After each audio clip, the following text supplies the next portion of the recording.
Hello again, I am Blunty, and this is day 11 of owning a Nexus 7. Unlike some other foolish tech commentators who published what they called reviews after only a day or two with the device because they were more interested in being first than offering actual useful buying advice for other people who are wondering if this budget-priced Android slablet is actually worth owning.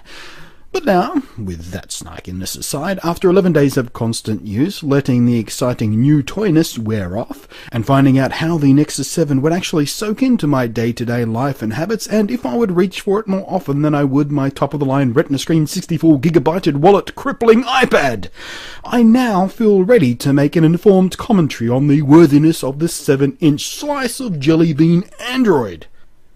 Mine is the 8GB version. There's also a 16GB option that apparently was so popular that demand outstripped the manufacturing capability and Google had to stop taking orders for it while they catch up.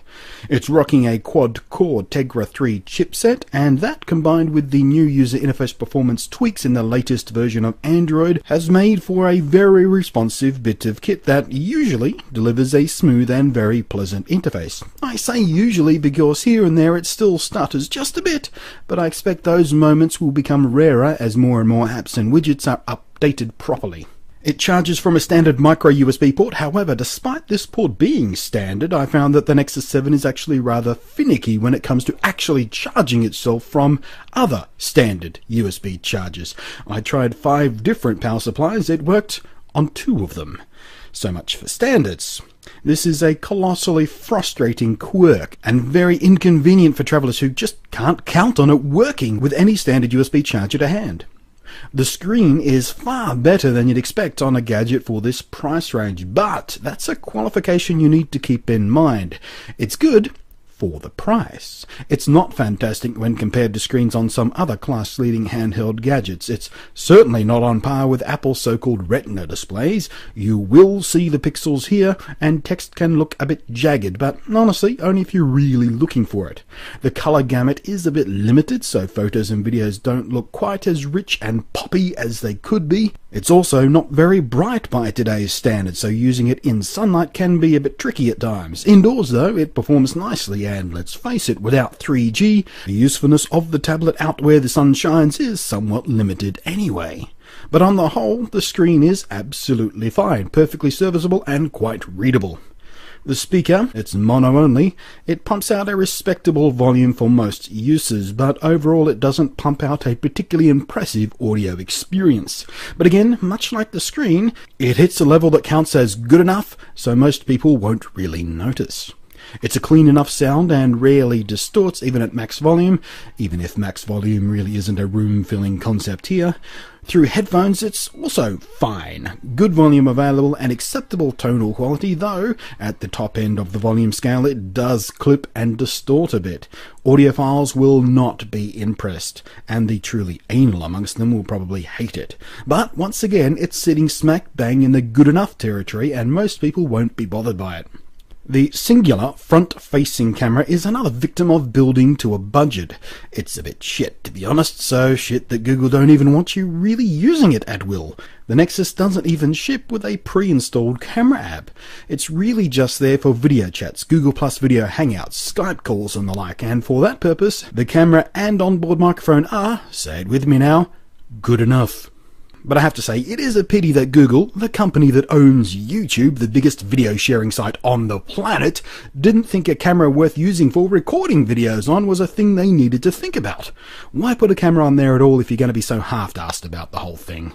The battery life was very good, living up quite reliably to the 8 to 9-ish hours of average use per charge that Google claims it'll get. And even better, if you do run low on juice, the recharge is nice and quick, especially for top-ups, and even from dead flat it'll hit 100% in about 4 hours. As with anything built to a price, build quality can suffer, and while my particular unit is faultless in that regard, you don't have to look for very long before you find forums filled with people talking about half a dozen different common issues that early adopters are hitting. Mostly around the screen physically lifting away from the body and other display quality issues like badly bleeding backlights and columns of stuck pixels. Aside from the issues which can be attributed to being built down to hit a price instead of being built up to a set of expectations, the Nexus 7 does deliver a very powerful bang for buck punch. It's got big power for games too, some of which wouldn't look out of place on dedicated gaming consoles, and as I recently showed in another video, if you like playing classic games of days gone by with emulators and proper gaming controls as opposed to awkward motion control and touchscreen buttons, well, the Nexus 7 absolutely excels at that job too.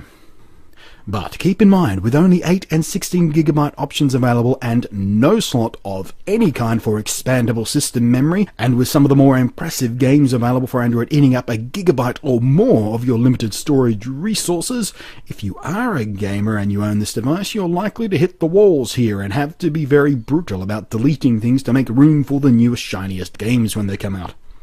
If you like to tweak your device, the Nexus 7 is a good choice too. It's blisteringly easy to root and unlock the bootloader, and of course, it's an unfettered Android experience, direct from Google, so when there's a system update or patches, you'll get them faster than easy than the likes of people out there with their Samsung iPad clones. Now then, to this point I've been a bit critical, haven't I? I haven't breathlessly gushed about this device as excitedly as some other gun-jumping tech bloggers have been doing. It may seem like I'm a bit down on the device, and I'm sure by now there's a bunch of knee-jerk angry Fandroid apologists claiming that I'm an Apple fanboy or screaming about the price versus expectations and the like. But here's the thing. I'm just trying to be fair and honest. I'm trying to give you the absolute brutal truth of this device, and those of you who aren't the early adopter types really need to make a decision based on facts rather than gushing hyperbole from people who have barely opened the box before orgasming with praise and critique. And the fact is, I love the Nexus 7. In the 11 days I've had it, it's settled superbly into my daily habits. I'd reach for it repeatedly throughout the day. It's the last device I put down at night and the first one I reach for in the morning. Its beautifully smooth interface combined with the lightweight, the warmly tactile, pleasant feel on the hand thanks to the fake leatherish back, the crisp, easily readable screen, and absolutely ideal and easy one-handed 7-inch form factor make it a truly superb consumption device.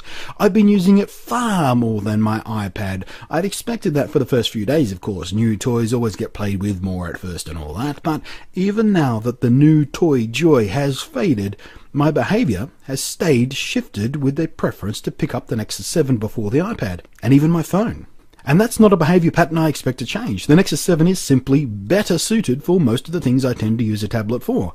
Don't take me wrong though, this hasn't really replaced my iPad, and I will not be getting rid of my iPad. Its screen is far better both in quality, resolution and physical size, and the iPad is a vastly superior tool for actively creating on, be it photo or video editing, drawing, creating documents or any number of other productive tasks. I use my iPad a lot when I travel, and in many cases it's meant I can leave the laptop at home. The Nexus 7 can't accommodate me fully enough to replace how I use the iPad, but the Nexus 7 is a better experience when it comes to more passive activities, and that's mostly due to its size, weight, and greater ability to fully customize how, where, and when content pulled in from the interweb nets is displayed and presented. It's not without its flaws, and the corner cutting to get it to that $200 starting price really shows in some places.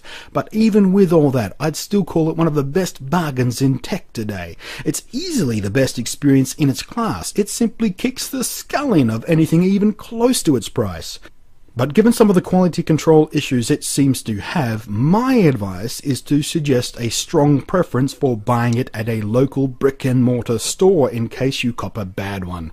Google really don't have a very good reputation when it comes to direct customer service. Your life will probably be easier if you can walk back into the store you got it from and get any problems sorted out face to face. So there you go, that's my perspective on the Google Nexus 7. It's very, very good. Thanks for watching, I am Blunty, and I'll catch you next time.